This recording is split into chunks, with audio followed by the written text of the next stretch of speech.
Hi, ladies. Sorry, I pressed the record button before I was ready. I hope you guys had a wonderful weekend.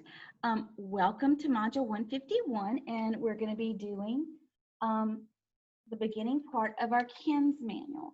Now, we were already in the last chapter doing career development, but now we're moving to the front of the book. I want to remind everyone so that you know, and I will probably continually remind you that we're working in two different editions. We have the 13th edition and the 14th edition. When they combined these two editions, they made some changes. They put some chapters together. The workbook is different. So I am trying to mesh these two together to give you as much information as I can without overloading, because like chapters 1 and 2 are put together from the 13th edition to make just chapter 1 of the 14th edition. So I hope that makes sense. So be patient with me because I'm trying to mesh it together. Today, I'm not actually going to do any slides and I'm not going to write on the board. I'm just going to talk to you about the chapter. So the first thing that we're going to discuss, and if you guys are wondering why I'm looking over, I'm just reading my notes. I did my homework. So we're going to, first we're going to discuss the typical responsibilities of a medical assistant and describe the role of the medical assistant as a patient navigator. Okay, the one thing that I want you to be aware of also, that this book uses medical assistant as the other Miss Marcia's class, which is where they do the blood pressures and they can do blood draws and all kinds of different things like that. We are AMAs. We are not just medical assistants. So we're administrative medical assistants. Well, with this, it kind of crosses over some. So I'm trying to pull out what you guys are not going to be doing. And we'll talk about scope of practice here in a minute. But let's talk about the responsibilities of a medical assistant. Well, there's going to be answering the phone. There's going to be managing patient scheduling, documenting accurately in a paper record and an EHR with the emphasis on accurately, performing routine maintenance of facility equipments like your fax machine and your copy machine and things like that. Performing basic practice finance procedures, coordinating third-party reimbursements, performing procedural and diagnostic coding, communicating professionally with patients, family members, practitioners, peers, and the public, managing facility correspondence, performing patient education and coaching initiatives within the scope of practice, following legal and ethical principles, and complying with facility safety practices. So that would fall into administrative duties, which would be, you know, your front-end receptionist, could be billing and coding, and it's also going to be your insurance verification clerks, and it could also be your payment poster or your payment person that takes the money, the co-payments, co-insurances, and things like that. So let's talk about your job as a patient navigator, because that falls into the responsibilities of your administrative medical assistants. What is a patient navigator? It's a person who identifies patients' needs and barriers, then assists by coordinating care and identifies community and healthcare resources to meet the needs. They may also be called a care coordinator. Okay, I want to stop and back up. The responsibilities, you can find that on the 13th edition on page 18, and the 14th edition is page 2. I'm sorry, I will stop and give you page numbers. I have them written down, I just didn't tell you. So those responsibilities, 13th edition is page 18, 14th edition is page 2. So your patient navigators, the 13th edition is page 27 and the 14th edition is page 3. So this position can be found, a patient navigator or a care coordinator can be found in an ambulatory setting and hospitals. In hospitals, the care coordinator helps to manage the acute care services and also helps the patient transition home or to another healthcare facility.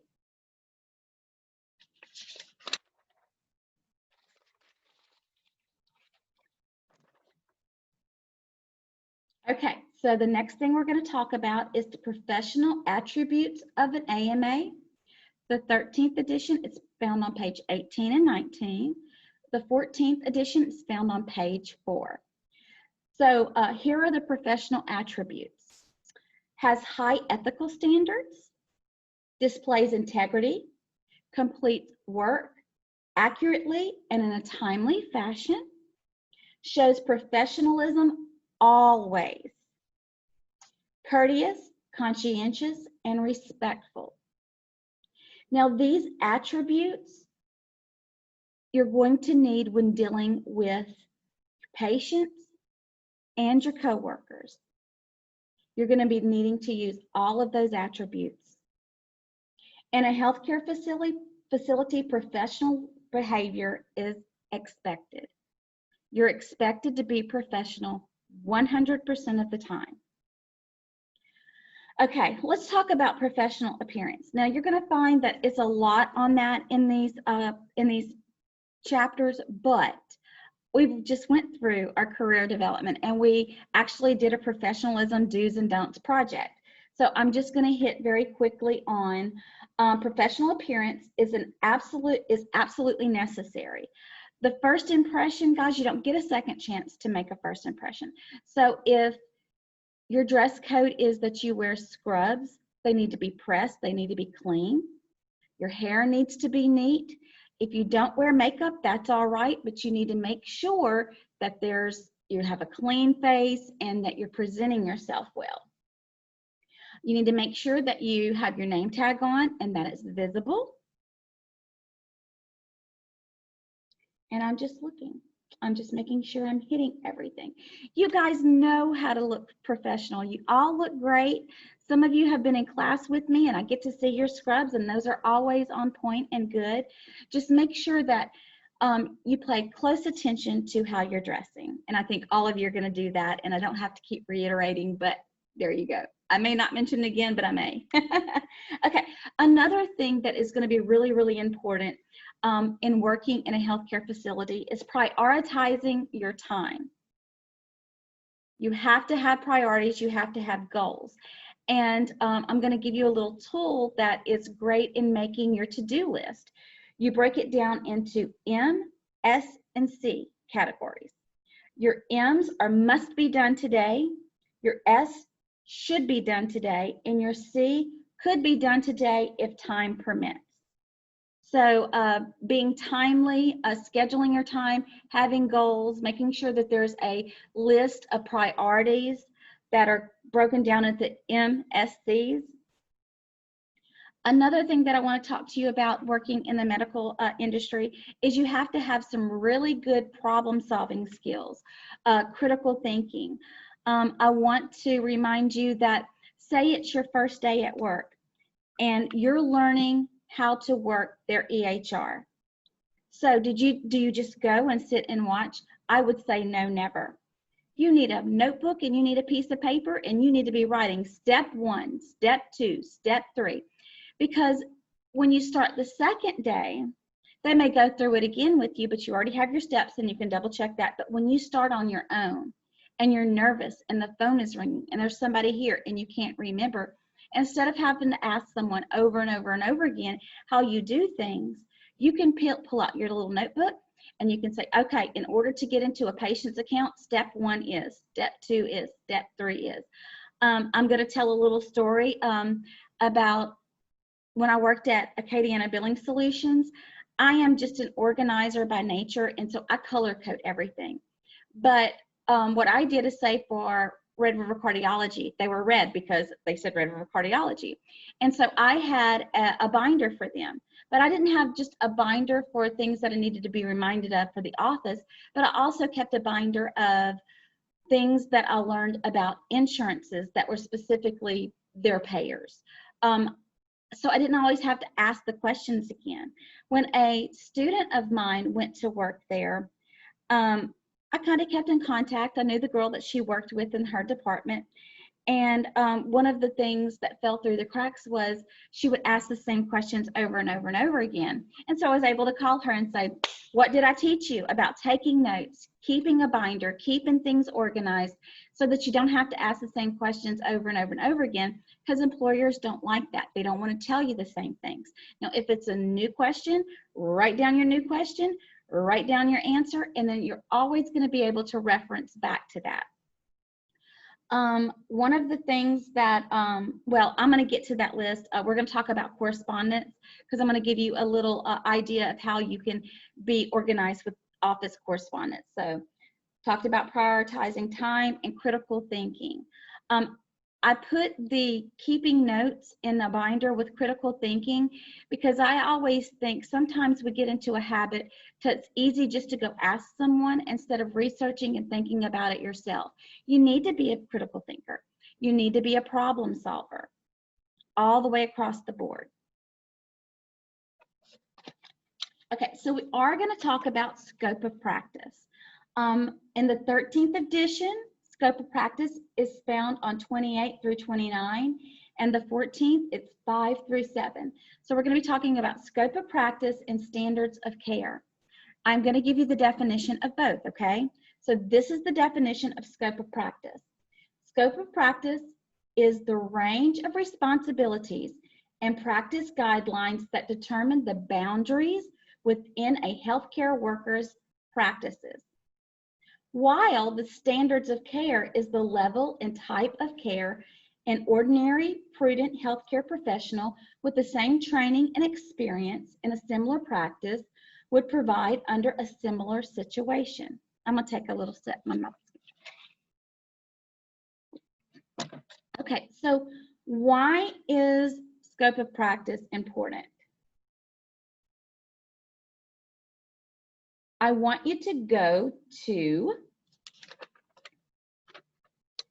the 13th edition. You're going to go to page 28, and the 14th edition, you're going to go to page 6, and we're going to get there in just a minute. So how would you know your scope of practice? So I got online and I said, what is the scope of practice of an AMA? And do you know it kept bringing up job description? It didn't give me an exact scope of practice for that specific field. I think this would be mostly outlined in your job description, what the expectations would be. So let's think of your qualifications. So let's say you're a receptionist, you're a front desk receptionist. So I'm going to give you an example.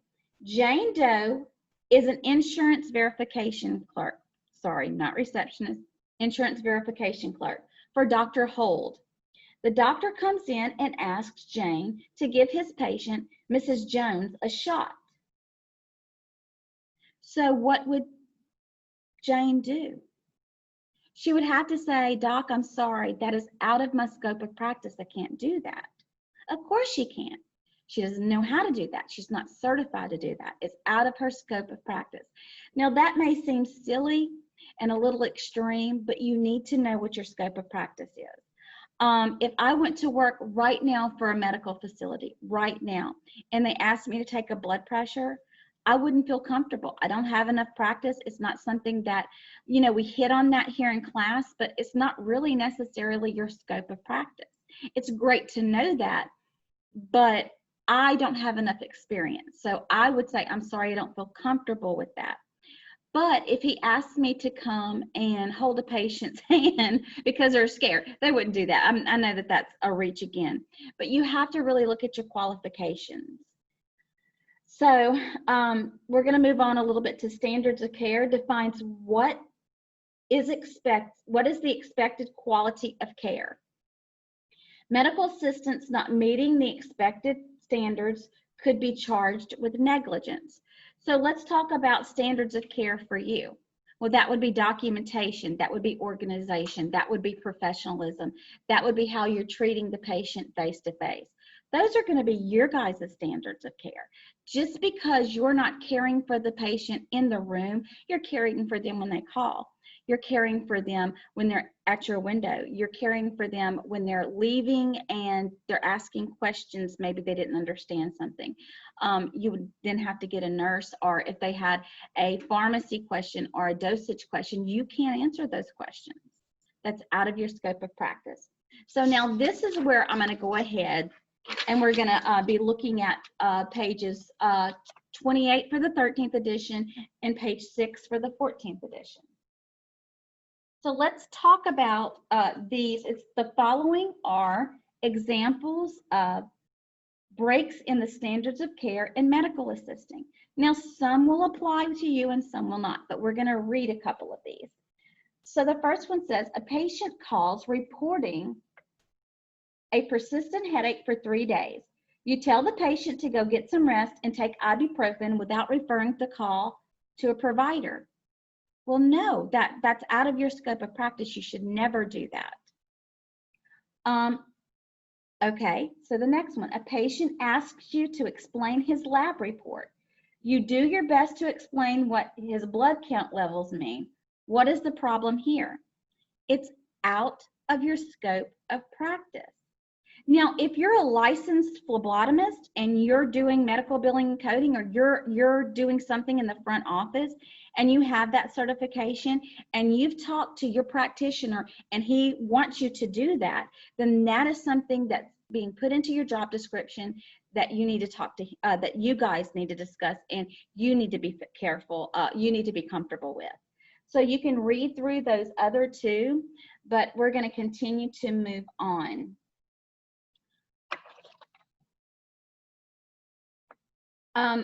I want to talk about Patient-Centered Medical Home, PCHM.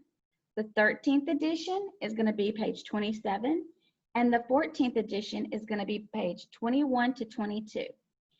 So PCHM, Patient-Centered Medical Home, is a model for patient care. The patient care is looked at from a holistic approach. And research shows that a patient-centered medical home saves money by reducing hospital and emergency department visits, at the same time improving patient outcome. There are 5 core functions of a PCHM: the comprehensive care, patient-centered care, coordinated care, accessible service, and quality and safety. Now, there are a few other points that I'm going to make for you, but I'm going to put that up in tomorrow's lecture. That'll be for Tuesday. So I'm attaching a couple of workbook pages for you. Now, those of you with the 14th edition workbook, these pages are already there in your workbook, but the 13th edition, they were a little different, and I like the way that we actually were able to I like the way it was laid out in the 14th edition better. So the things that you're going to be covering in these, on this one, it's going to be your allied health professionals, and you're going to be able to find these in your books to be able to answer these questions. And the next is going to be abbreviations, and they're going to be loaded for you for your lab assignment. And I need you to submit those.